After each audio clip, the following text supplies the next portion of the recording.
Este episodio es posible gracias a los donativos de nuestros escuchas. Ayúdanos a continuar. Gracias.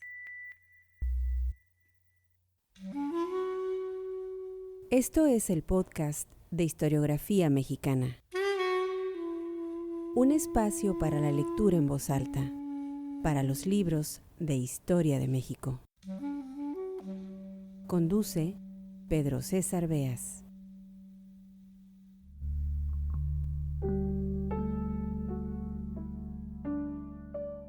Un poco antes de terminar la Guerra Civil en España, inició el exilio republicano masivo. Algunos de esos españoles cruzaron la frontera y llegaron a Francia, en donde desgraciadamente no encontrarían la tranquilidad, la paz anhelada. Poco faltaba para la Segunda Guerra Mundial y para que la Alemania nazi tomara posesión del norte del territorio galo. En aquellos años, Gilberto Bosques, cónsul general de México en Francia, siguiendo la política mexicana de puertas abiertas, se dio a la tarea de poner a salvo, de dar cobijo a los españoles republicanos. Vigilado por la Gestapo, la misión diplomática de Bosques adquirió rápidamente tono de gesta. Él y su equipo realizaron una serie de acciones memorables. Consiguieron salvar la vida de miles de personas, algunos estiman que hasta 40,000. Otorgaron visas, contrataron barcos, dieron comida y refugio a los perseguidos. Como lo mencioné en la introducción a esta serie del podcast Historiografía Mexicana, el paso de Bosques por el servicio exterior fue, sin lugar a dudas, uno de los momentos cumbre de la diplomacia. Para esta entrega de nuestro podcast, les compartiremos fragmentos de una entrevista que Lilian Lieberman realiza a Gilberto Bosques en los años 90 del siglo pasado, quien a pesar de su avanzada edad, se mostró tremendamente lúcido. El documento es un registro valiosísimo para el estudio del pasado nacional. Es, por decirlo de alguna forma, la historia en voz de su protagonista. La misión de Bosques en Francia, 1939-1944. Sean bienvenidos al podcast Historiografía Mexicana.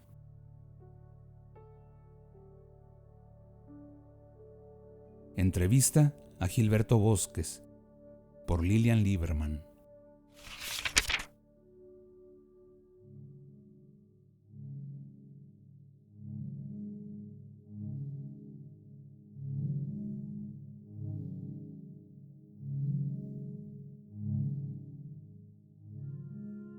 ¿Cómo vivió su familia la llegada a París?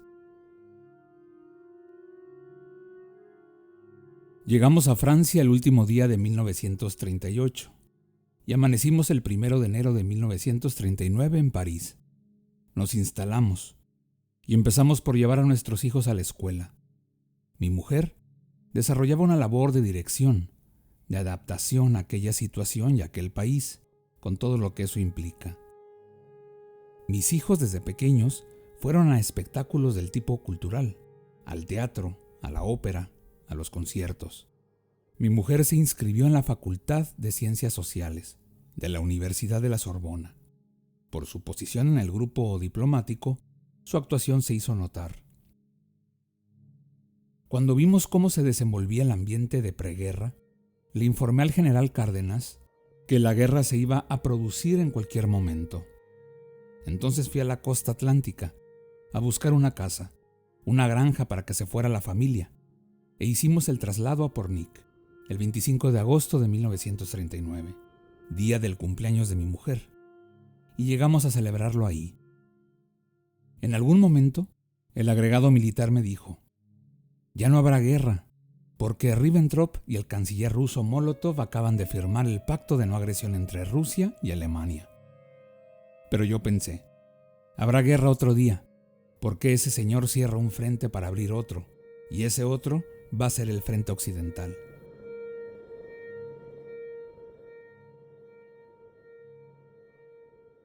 Cuando ya llegaba el olor de la pólvora de los cañones alemanes, tuve que salir de París y llegué naturalmente, con todas las dificultades del caso, pero con mucha suerte, a San Juan de Luz.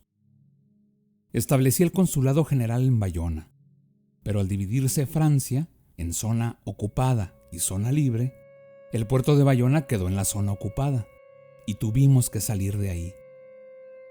Trasladamos el consulado general a Marsella, donde habría de desarrollarse la labor de atención a los refugiados políticos que se encontraban en Francia.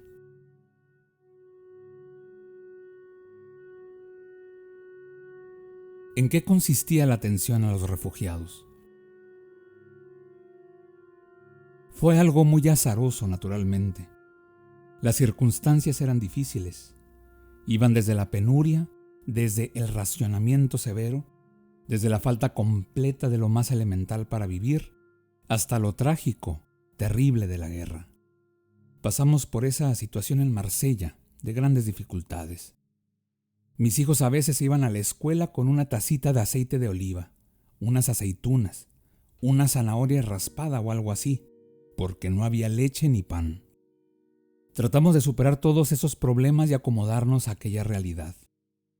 Pero lo trágico estaba en la guerra misma y en la situación de mucha gente, de los españoles, de quienes habían participado en las brigadas internacionales, de todos los que habían participado en la Guerra Civil Española, de todos aquellos fugitivos de Austria, de Alemania, de Polonia, de Yugoslavia, de Italia, que buscaron refugio en Francia, para quienes México tuvo una actitud, en ese momento, de protección. Se les protegía para que no cayeran presos, para que se libraran de la acción policíaca, que era muy severa. En todo momento, en la calle, en los cafés, en todas partes exigían los papeles, papeles, papeles. Y los extranjeros eran tratados de una manera terrible. Los conducían a los campos de trabajo obligatorio, a cárceles o a Alemania.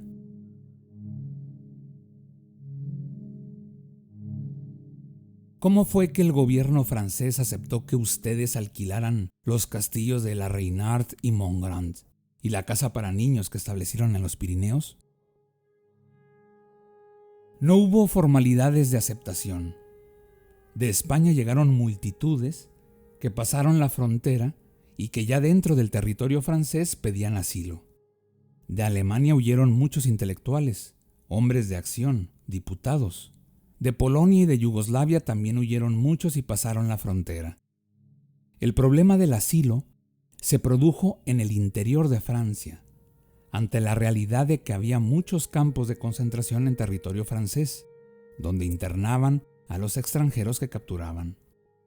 Había desde los campos de salida, que se formaron después, hasta los llamados campos de castigo, a donde mandaban a los sospechosos, a los peligrosos, a quienes se calificaba solo por su aspecto. Había muchos campos de concentración y México llegó hasta ellos para sacar gente, para rescatar niños. Se puso una casa en los Pirineos para los niños rescatados de los campos y algunas veces fuera de ellos, porque los niños huían de esos campos y, claro, estaban en condiciones físicas que reclamaban una atención médica especial. En esa casa de los Pirineos instalamos a unos 80 niños. México afrontó todos los gastos del alquiler de la finca, los salarios del personal, la alimentación y la atención médica. El personal médico y las trabajadoras sociales los proporcionaron los cuáqueros. México hubo de sostener todo eso. Tiempo después, cuando estaban a punto de deportarnos a Alemania, todavía tuve oportunidad de dejar fondos suficientes para 6 meses de sostenimiento de esa casa de niños, para la recuperación de los niños de los campos. Sí, fue una amplia labor, de la dimensión que reclamaban las circunstancias. Nosotros tratamos en lo posible de dar una respuesta. Así se dio esa gestión. Recordamos ahora cómo algunos de los que fueron protegidos por una constancia de admisión de México decidieron quedarse ahí. Se quedaron para luchar en la resistencia y otros regresaron a sus países para formar el pie veterano de las luchas de liberación. Como los austriacos, que se quedaron a luchar, murieron en acción, y otros fueron deportados a los campos de exterminio de Hitler.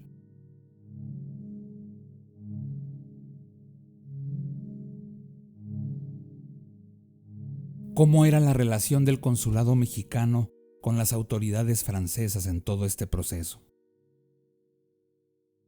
Fue difícil, porque el gobierno era completamente enemigo de los españoles republicanos, de los rojos españoles, y en todas las poblaciones a donde llegaron, su actitud fue muy hostil hacia esas masas que cruzaron la frontera. Los refugiados fueron muy maltratados en los campos. Sufrieron mucho. Hubo suicidios.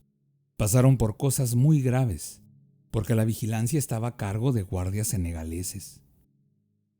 Hubo que vencer dificultades, a fuerza de tratar de persuadir al gobierno de que Francia no podía seguir en ese plan, que tenía que defender la causa de esas personas, con base en los grandes principios, desde el primitivo derecho de gentes hasta los antecedentes históricos, cuando Francia había tenido una respuesta humana para muchas situaciones. Esa era la base histórica fundamental del argumento. Entonces se fueron venciendo algunos problemas, en forma, digamos, parcial, hasta que se llegó al acuerdo franco-mexicano para la administración y el auxilio para los republicanos españoles. El auxilio que se prestó tuvo que ser económico, porque esa gente necesitaba vivir, y hubo que darles una asignación mientras se organizaban sus viajes a México. Después, en los suburbios de Marsella, establecimos los que se llamaron albergues. Uno en el castillo de la Reynard, para un gran número de hombres, y luego otro en el castillo de Montgrand, para las mujeres y los niños de los campos. Para que pudiéramos establecer estos refugios o albergues, hubo que tratar caso por caso. El aprovisionamiento de alimentos era muy difícil. Eran tiempos de guerra, de modo que era complicado llegar a arreglos para comunicarnos con proveedores potenciales y obtener la autorización para cupones de cada materia, de aceite, de harina, de todo lo necesario. En esos albergues se hacía pan, se preparaban las comidas, pero el problema principal era proveerse de las materias primas, de lo indispensable para la elaboración de los alimentos. Hubo que cultivar algunos campos y logramos la autoproducción alimentaria. La actividad abarcó también el establecimiento de algunos talleres, como el de enfermería e incluso uno de producción artística. Con los materiales de carpintería y de albañilería, con las herramientas salidas de esos talleres, se restauró una gran bodega que se convirtió en teatro, y también se reconstruyó una casa que estaba totalmente en ruinas. Tiempo después, en esa casa hicimos una exposición de piezas artísticas que se habían producido en los talleres del castillo.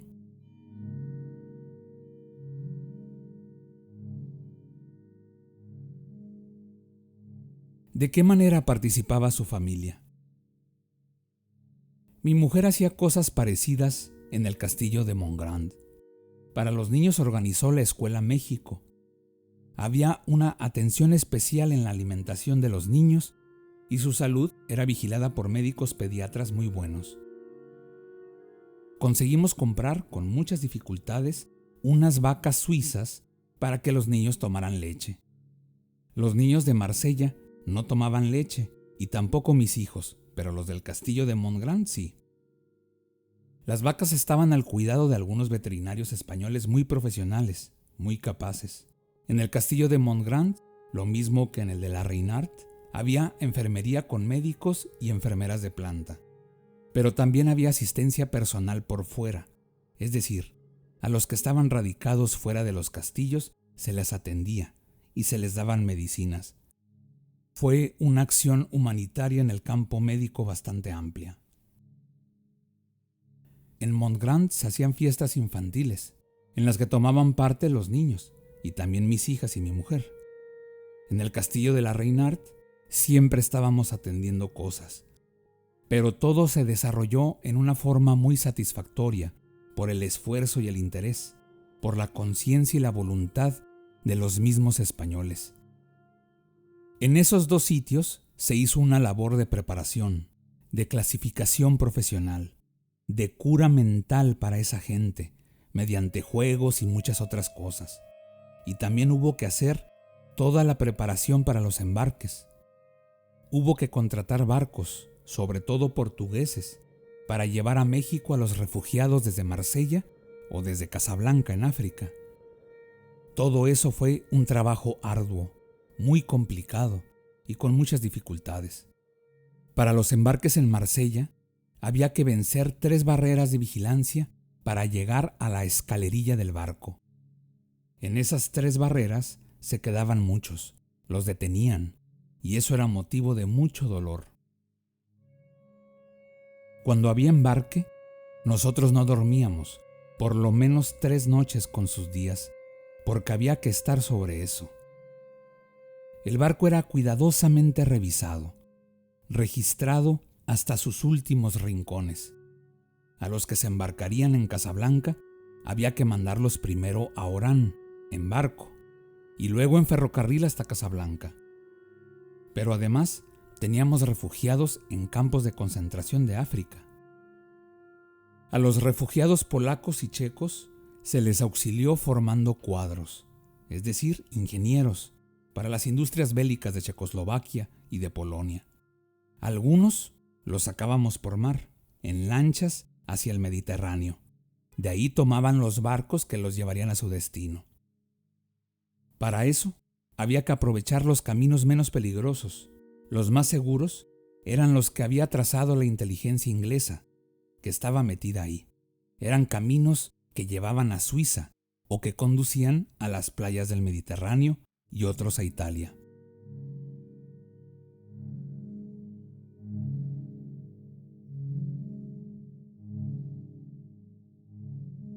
¿Y no tuvieron problemas con los alemanes?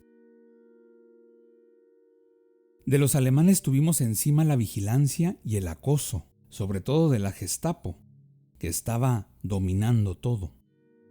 La persecución, el acoso contra ciertos personajes de la política alemana, de la austriaca, de la italiana, era muy serio. Por lo tanto, había que atenderles de manera especial, buscarles refugio, buscarles salida. A los que estaban escondidos, había que prepararles una documentación que tuviera un retrato, por supuesto maquillado, para que no fueran detenidos. Para ello teníamos nuestra fotógrafa, una española con todo su equipo. Hicimos eso porque cuando logramos sacar de los campos a algunos refugiados, había que documentarlos con retrato. Si los detenían y sus papeles no tenían retrato, entonces los regresaban al campo, que estaba cerca de Marsella. Ante tal situación, que no era infrecuente, montamos el taller de fotografía en el consulado. Algunos había que retratarlos a la medianoche o a las 2 de la mañana y alterarles un poco la foto, ponerles otro nombre, y así salían algunos. A otros hubo que sacarlos de los campos de concentración, porque estaban destinados a la deportación a Alemania. Eran personajes alemanes, activistas sobre todo del Partido Comunista, que fue el más perseguido. Sobre ellos estaban todas esas policías y el espionaje. En cierto momento, se hizo el encargo a Narciso Bassols de que coordinara las listas de los comunistas, pues eran los más perseguidos. Sí, había que auxiliar a esa gente sin prejuicios políticos.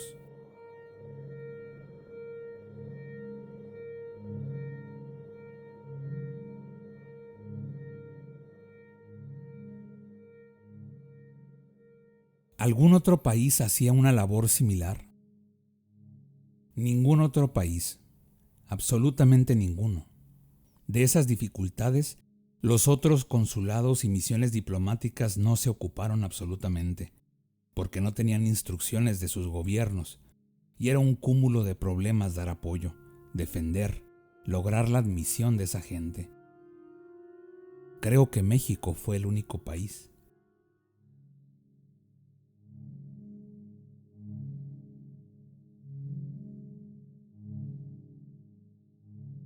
¿Y su vida no estaba en peligro? En Berlín se publicó por aquellos días hay que tener cuidado con el cónsul general de México en Francia. Sí, teníamos a la Gestapo encima, pero bueno, ¿qué puedo decir? El deber era de tales dimensiones, era tan imperativo, que no había tiempo para temores, ni miedos, ni cosas que estorban a la acción.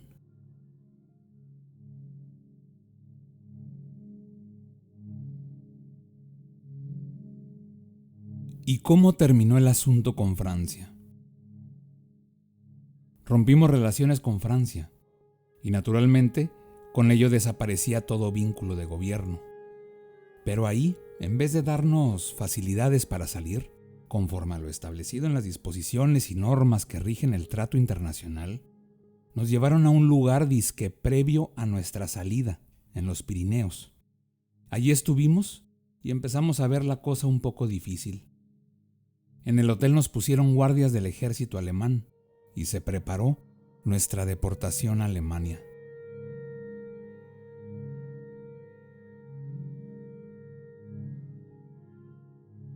Pero ¿cómo? Si eran diplomáticos, ¿no tenían inmunidad? Habíamos dejado de ser diplomáticos. Le dije a un empleado del hotel, nos van a deportar a Alemania y seguramente de ahí no regresamos. Debemos tener una buena salida de Francia. Entonces usted me va a hacer el favor de darme los mejores vinos de su cava y una comida francesa que yo voy a pagarle, no los alemanes, yo le voy a pagar. Bueno, le toqué la fibra francesa y en la mesa hubo muy buena comida. Un día nuestro mesero llegó corriendo con un pato, un ganso, una cosa de esas que nos llevaba. Era un tipo muy simpático. El aperitivo lo tomábamos en el bar, al mismo tiempo que cantábamos canciones mexicanas. Las chicas, mi mujer con su magnífica voz, cantaban canciones mexicanas ante el desconcierto de los alemanes, que seguramente pensaban, están locos, no saben la suerte que les espera, ¿verdad? A todos llamó poderosamente la atención la actitud que habíamos adoptado de llevar las cosas así, misma que se trasladó a nuestro cautiverio en Alemania, venciendo otro tipo de dificultades. Ahí estuvimos en un régimen muy severo, de prisión, con guardias del ejército alemán en la puerta y dentro la Gestapo con todo su personal. Bueno, pues ahí también se trasladó el buen humor. Organizamos una velada literario-musical. Teníamos pianistas y Laurita recitó, fue la primera, la Marcha Triunfal de Rubén Darío, que en unos versos dice: los cóndores llegan, llegó la victoria. Entonces, el carcelero mayor, como llamábamos al representante del gobierno alemán, se acercó al doctor Lara Pardo y le preguntó por los cóndores, porque la brigada Cóndor era de Alemania y en el alemán se produjo una confusión de estropajo en la cabeza. El doctor respondió: ¿qué? ¿Los cóndores? Sí, pero son otros, son los de la victoria.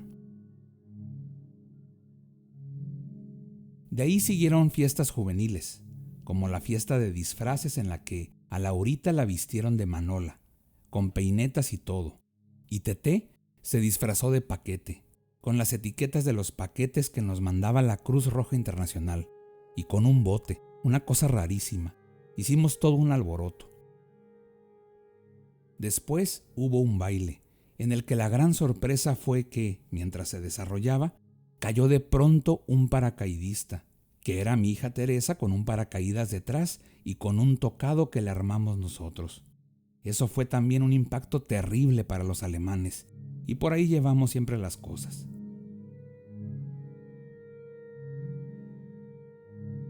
Después le pedí al carcelero mayor visitar algunas escuelas y nos llevaron a una de agricultura. Desde un principio nosotros asumimos una actitud respecto a los alemanes. Cuando al llegar nos leyeron el reglamento interior y yo les dije: no, nosotros no vamos a pedir nada, nos vamos a sujetar al reglamento, pero no vamos a aceptar ninguna acción vejatoria. Entonces se dio cierta distancia cortés en la relación, pero nada intimidante. Eso acabó por producir una actitud de cierto respeto para el grupo. Todos, absolutamente todos los 43 mexicanos que estábamos ahí, asumimos una actitud de dignidad, de cortesía obligada, pero manteniendo la distancia.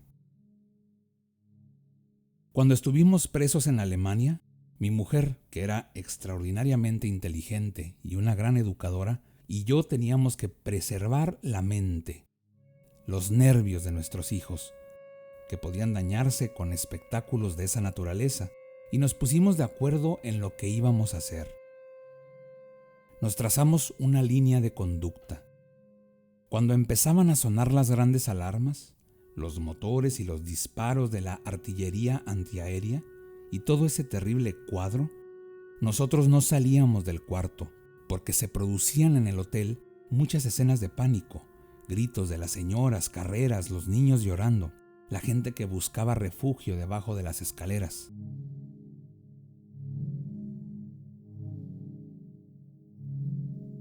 Una vez que había pasado todo, salíamos a la ventana de la habitación de una de mis secretarias, un gran ventanal que daba a Colonia.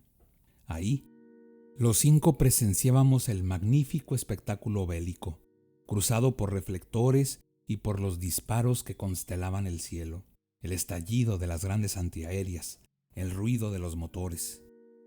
Luego seguían los incendios en Colonia, que teníamos a la vista. Una vez que pasaba todo aquello, tranquilamente regresábamos a la habitación. Les evitamos a los niños presenciar las escenas de pánico. Nuestra conducta se dirigía a alejarlos de esas escenas y se mantuvo durante todo el tiempo que estuvimos ahí. Alguna vez mi mujer me dijo: voy a dejar mi bolsa aquí, para que no piensen los chicos que le temo a un acto así. Vamos tranquilamente a ver aquello. Poco después, en una ocasión, los bombardeos arreciaron, porque muy cerca estaba un emporio de la industria bélica, que era buen blanco, pero luego los aviones pasaron por los alrededores de donde estábamos y sentimos que se acercaban. Entonces, fuimos mi mujer y yo a despertar a los chicos para decirles: esto se está poniendo muy mal. Y ellos nos contestaron: no pasa nada. Con esa disposición de ánimo, una vez estando en el comedor, con algunas poblaciones enfrente, cayó del otro lado una bomba, y el hotel naturalmente se sacudió. Y ninguno de nosotros se movió. Todos los demás aventaron las mesas, corrieron, se cayeron, gritaban en los pasillos, una cosa terrible. Sí, se llegó a crear un estado de ánimo tal que era necesario estar firmes para afrontar la situación. Claro que nosotros, mi mujer y yo, temíamos por nuestros hijos. Una vez derribaron en la noche un avión inglés que pasó rozando el hotel y fue a caer a unos 800 metros de ahí. La situación era de riesgo inminente. Constantemente te manifiesta que la muerte está cerca, que se aproxima. Entonces, sí, teníamos el temor de que se frustraran unas vidas que apenas empezaban, que eran las de nuestros hijos. Ellos tenían entonces 17, 16 y 14 años. En verdad, mucha gente tuvo un quebranto nervioso, anímico, durable. Después, con cualquier cosa, tenía un sobresalto. Se estremecía con un pequeño ruido, al cerrarse la puerta, por ejemplo, porque ese sonido remitía a los ruidos de la guerra, de las bombas. Algunas personas no llegaron a curarse de la lesión nerviosa.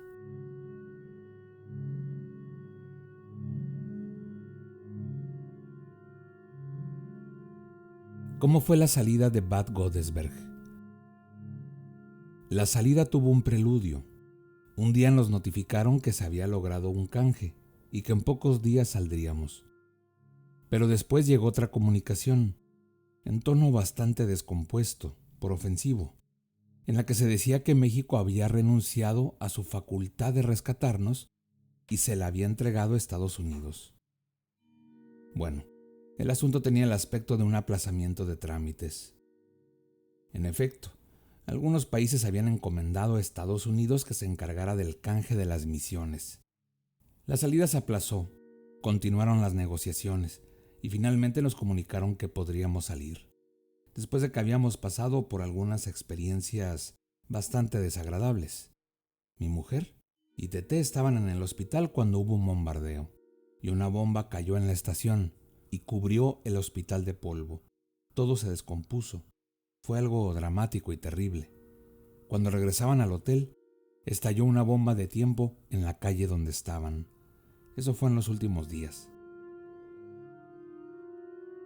También hubo algunos detalles un tanto enojosos. Los alemanes dijeron que nos iban a dejar $50 nada más y que el resto teníamos que entregarlo. Pero como estaba ahí el consejero sueco que había ido a acompañarnos, yo le dije, no, yo no le entrego nada a los alemanes, se lo entrego a usted como encargado de nuestros intereses. Ahí está el dinero, junto con una lista de todos los haberes del grupo. Viajamos en tren, naturalmente con las dificultades del caso, y acompañados por nuestro carcelero mayor, llegamos a Biarritz. Ahí se organizó el tren que iría a Lisboa para realizar el canje, pero ya no había diplomáticos con los que canjearnos. Entonces echaron mano de prisioneros, pero sí se llegó a un arreglo. En ese primer tren iban los miembros de la legación de México y también los primeros americanos que liberaban los alemanes. Eran heridos de guerra, que estaban en condiciones tremendas de mutilaciones. Eran fracciones de personas.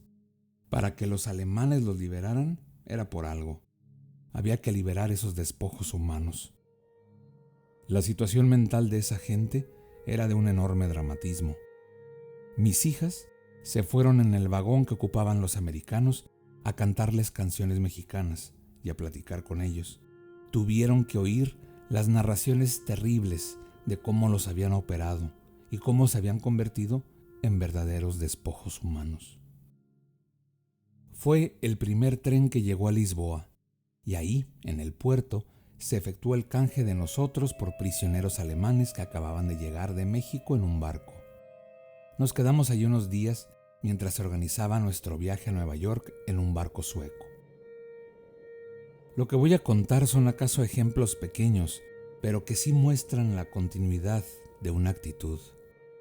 Cuando subimos al barco, los americanos ofrecieron un cóctel para el grupo que iba ahí y no invitaron a los heridos.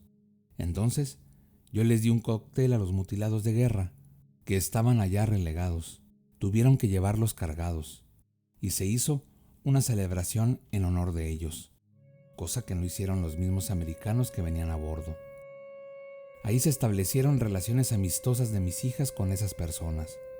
Uno de los mutilados de guerra, absolutamente loco, había perdido la razón porque la carga mental era terrible. Se lo decía a mis hijas. Era uno de los aviadores que habían bombardeado haciendo matanzas, y cuando cayeron y vieron lo que habían hecho, esa conciencia de culpa tenía una intensidad terrible. Había que acudir en su apoyo, y en Lisboa los mandaron a un hospital. Hasta ahí fueron mis hijas a llevarles chocolates, a llevarles un oporto, a cantarles canciones mexicanas.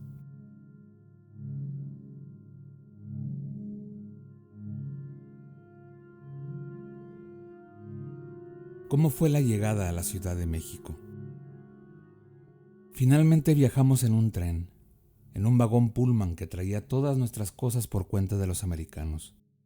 El tren llegó a México, atrasadito, como unas 4 horas, tiempo que estuvieron más de 6,000 personas esperando su llegada. Pues llegó el tren y nos dieron una muy calurosa recepción. Fuera de cualquier cosa que no sea el simple señalamiento de los hechos, realmente creo que ningún diplomático ha sido recibido en esa forma. La gente esperó ahí 4 horas o 4 horas y pico. La llegada del tren fue muy ruidosa. Me cargaron en hombros. Después di algunas entrevistas. Los alemanes publicaron una muy amplia en Alemania Libre y otras más aparecieron en Hoy, esa revista de entonces. Luego di algunas pláticas a distintos grupos interesados en conocer la situación de la guerra. Hubo una gran ceremonia en Bellas Artes con un programa montado precisamente por los españoles, por las figuras de entonces.